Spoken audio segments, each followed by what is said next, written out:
Thiruvananthapuram Kattakada KSRTC മാളിന് മുന്നിലൂടെ മൂക്കുപൊത്താതെ യാത്ര ചെയ്യാനാകാത്ത അവസ്ഥയാണ്. ഡ്രെയിനേജ് പൊട്ടിയൊഴുകാൻ തുടങ്ങിയിട്ട് മാസങ്ങളായി.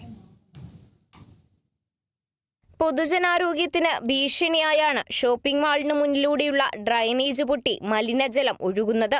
ദിവസവും ആയിരക്കണക്കിന് ആളുകൾ വന്നുപോകുന്ന സ്ഥലമാണിത്. സ്കൂൾ കോളേജ് വിദ്യാർത്ഥികൾ ഉൾപ്പെടെ മാലിന്യം ചവിട്ടിയാണ് ഇതുവഴി നടന്നു പോകേണ്ടത്. സമീപത്ത് പാർക്ക് ചെയ്യുന്ന ഓട്ടോറിക്ഷ തൊഴിലാളികളാണ് ഏറ്റവും ദുരിതം അനുഭവിക്കുന്നത്. ഇതിപ്പോ ഒരുപാട് നാളെ ഇങ്ങനെ പൊട്ടി ഒലിച്ച് കിടക്കുകയാണ്. അവരുടെ എത്ര പറഞ്ഞാലും അവരൊന്നും ശ്രദ്ധിക്കാതെ അങ്ങനെ ഇട്ടിരിക്കുകയാണ്. നമുക്കിവിടെ ഇരിക്കാനോ സ്കൂളിൽ പോകുന്ന കുട്ടികൾ വരെ ഇതെല്ലാം ശ്വസിച്ച് അത് പോയിട്ട് നമ്മൾ ഇത്രയും ഓരോ ദിവസവും ഒരുപാട് സമയം നമ്മളിങ്ങനെ വണ്ടിയിൽ ഇങ്ങനെ ഇരിക്കുന്നവരാണ്. അപ്പോൾ എന്തായാലും ഇതിനൊരു നടപടി ഉടനെ ഉണ്ടാവണം. ഇല്ലെങ്കിൽ ഇല്ലാത്ത അസുഖങ്ങളും കാര്യങ്ങളും ഒക്കെ നമുക്ക് പിടിപെടും. നമ്മൾ ഈ ഓട്ടോറിക്ഷ സ്റ്റാൻഡിൽ നിന്ന് ഇത് മഴയത്ത് ഒലിച്ച് ഇവിടെ ഇറങ്ങി ഇതിന്റെ സ്മെല്ല് കൊണ്ട് നമുക്കിവിടെ ഇരിക്കാൻ വയ്യ. നമ്മൾ ഇവിടെ നിന്ന് ATIക്ക് പരാതി കൊടുത്തു. പഞ്ചായത്ത് പ്രസിഡന്റിനെ കണ്ട് പരാതി പറഞ്ഞു.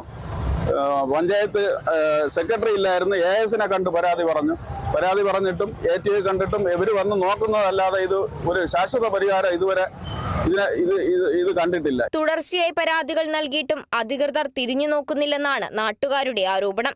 മലിനജലത്തിൽ നിന്നുള്ള രൂക്ഷമായ ദുർഗന്ധം, ഈച്ച, പുഴുക്കൾ എന്നിവ കാരണം പകർച്ചവ്യാധി ഭീതിയിലാണ് പ്രദേശം. പഞ്ചായത്തിന്റെ ഭാഗത്തു നിന്ന് യാതൊരു നടപടിയും ഉണ്ടാകുന്നില്ലെന്ന ആക്ഷേപവും ഉയരുന്നുണ്ട്. എത്രയും പെട്ടെന്ന് ഡ്രെയിനേജ് അറ്റകുറ്റപ്പണി നടത്തി പ്രശ്നത്തിന് ശാശ്വത പരിഹാരം കാണണമെന്നാണ് നാട്ടുകാരുടെയും ഓട്ടോറിക്ഷ തൊഴിലാളികളുടെയും ആവശ്യം. Kerala vision news, Thiruvananthapuram.